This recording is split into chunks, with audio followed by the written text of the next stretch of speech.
I'm J.R. Church. Welcome to today's analysis of the news. Well, tomorrow is tax day, and there are a number of tea parties that are being held around the country. I just wanted to mention these to you since it's in the news and it's coming up tomorrow. According to the report I have here, the American Family Association is reporting tax day protests for 2,000 cities.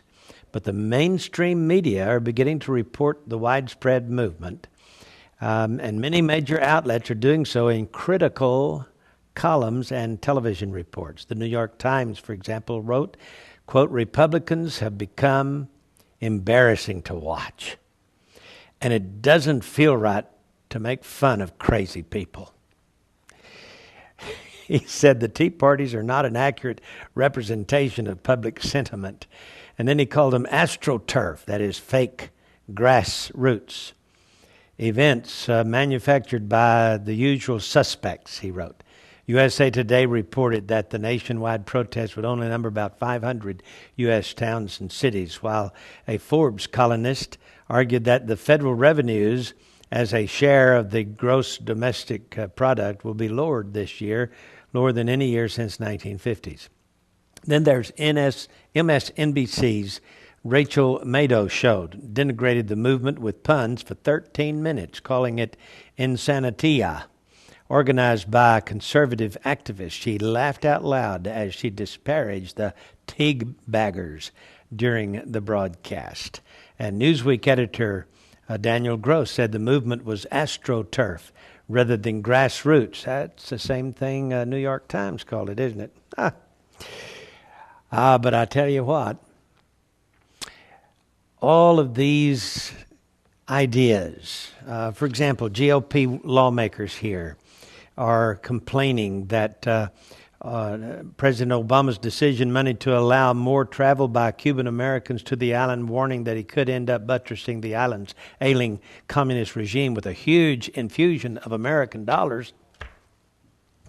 Pardon me.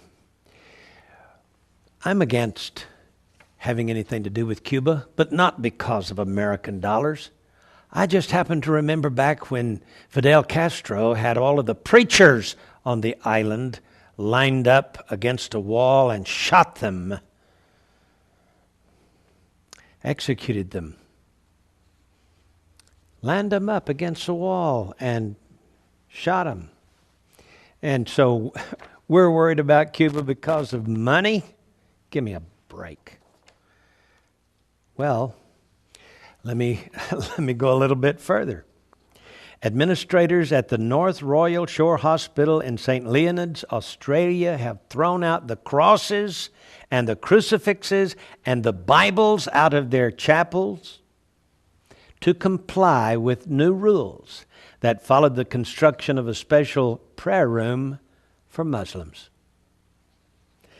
This move, according to senior members of the hospital staff quoted by the newspaper, was made to avoid offending Muslims or Hindus. They had to add Hindus in there, but you know it's Muslims who may be at the hospital.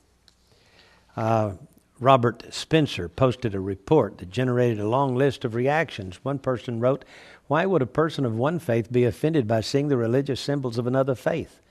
The only reason could be that their own faith is intolerant of others."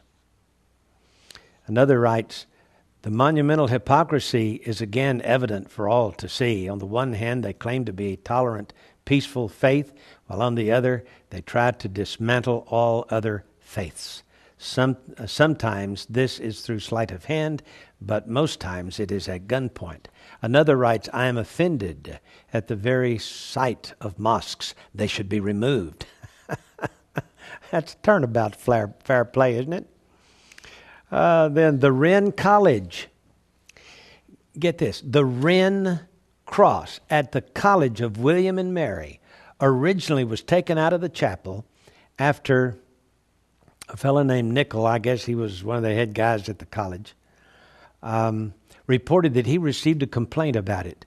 But alumni students launched a website campaign called Save the Wren Cross and collected more than 18,000 names demanding the cross be restored.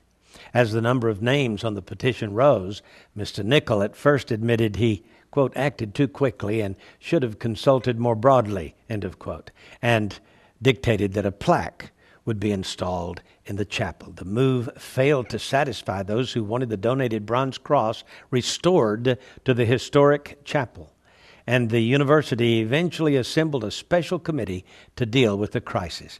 The college later confirmed that the antique cross would be placed in a glass display case at the front of the chapel, which was done.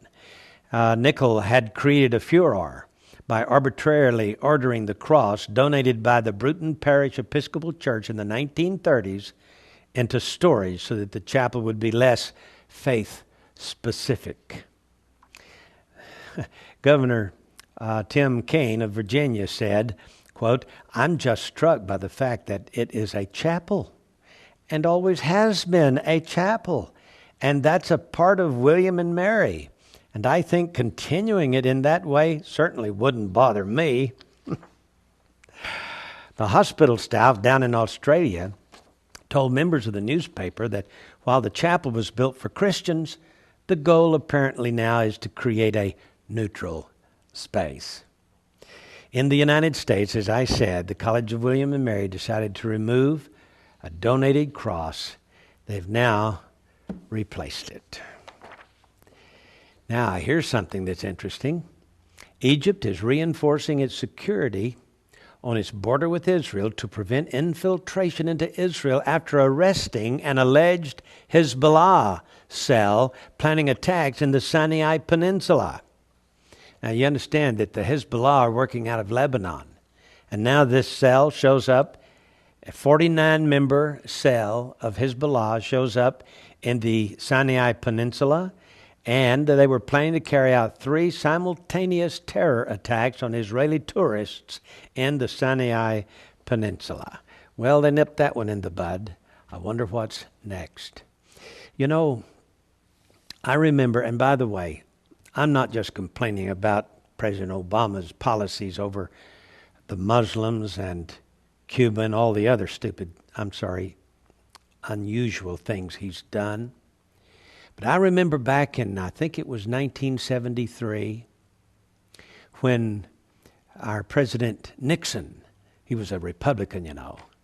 So I might as well, let you know how unpartisan I am. He went over to China and signed some deals with China. And before you know it, I went in to buy a paintbrush in a paint store one day, and I looked on the paintbrush and it said, Made in China. I was so angry, I turned and walked out of the store. But of course, they make everything now.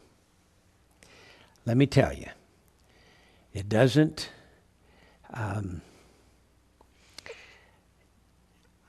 it doesn't do any good to just rant and rave. We got what we voted for.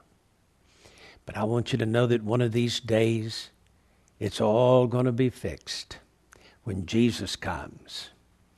When Jesus comes, he's going to establish utopia on this earth that'll be a lasting peace.